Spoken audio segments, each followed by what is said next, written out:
Hello everyone, this is Sajid Latif Khan and you are watching my channel Learning for All.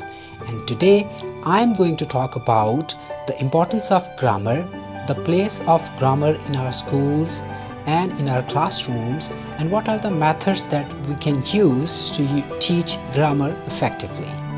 Let's talk about the grammar and its place. It is the practical analysis of a language. It makes scientific classification of a language and frames a few general rules of usage for the guidance of the learner.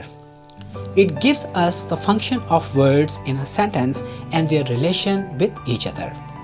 According to the Thomson, grammar presents the facts of language arranged under certain categories and deals with what can be brought under the general laws and stated in the form of general rules. The traditionalists are of the belief that it is impossible to get proficiency in speaking and writing English without the prior mastery of the rules of grammar. They put too much emphasis on grammar.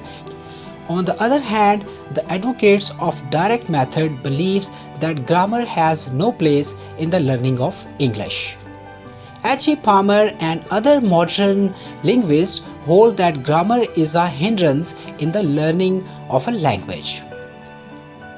They suggest that a language can be learned only by using natural way of learning, mother tongue, that is by establishing a direct association of its form in the mind and forming speech habits imitating the original modes of expression. Language.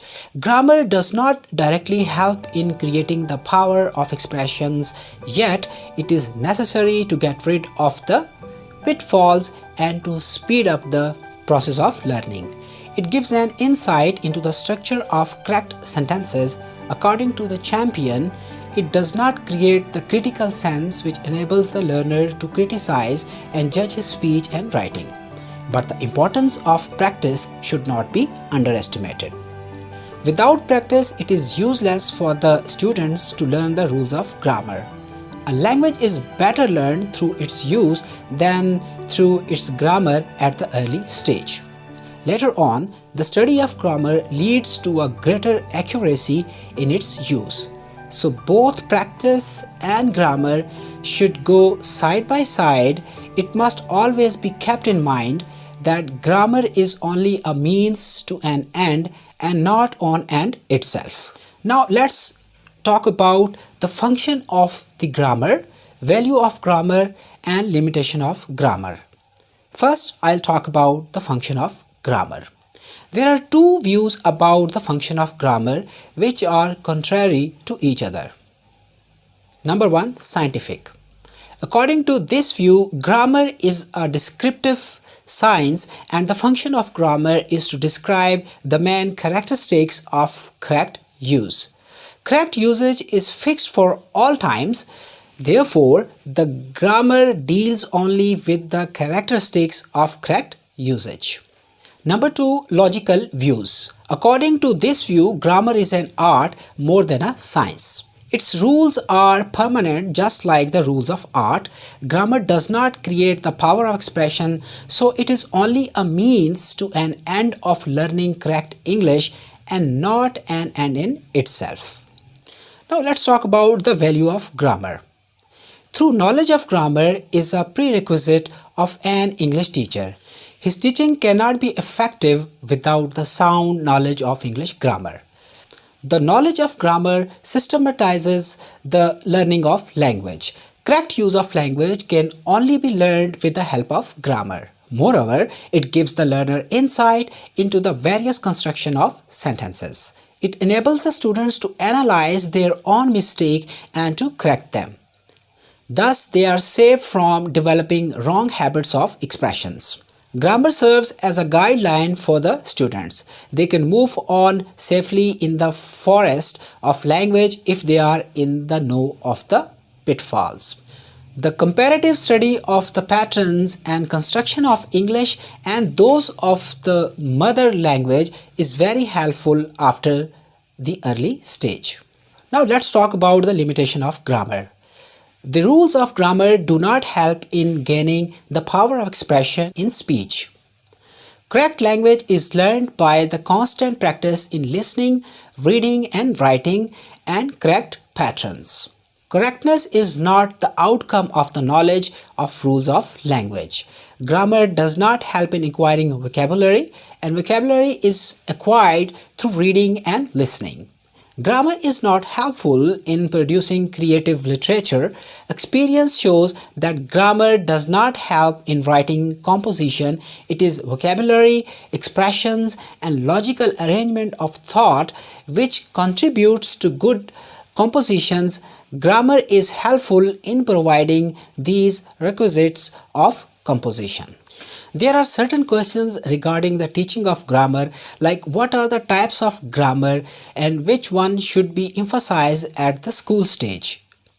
What are the methods of teaching grammar? Which one would you adopt and why? Teachers, there are two types of grammar.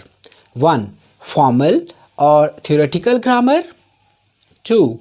Functional or pure grammar. The type of grammar is acquired by the conscious study. It deals with the theory of grammar and lays emphasis on formation of definition and rules. The teacher must have a thorough knowledge of this type of grammar in order to get insight into the sentence of the language and to do the correction work with confidence. Formal grammar is not proper for children. Now let's talk about functional grammar. This type of grammar is assimilated unconsciously. This inculcates in students the habit of correct usage by limitation. It directly helps the students in learning to speak, read and write.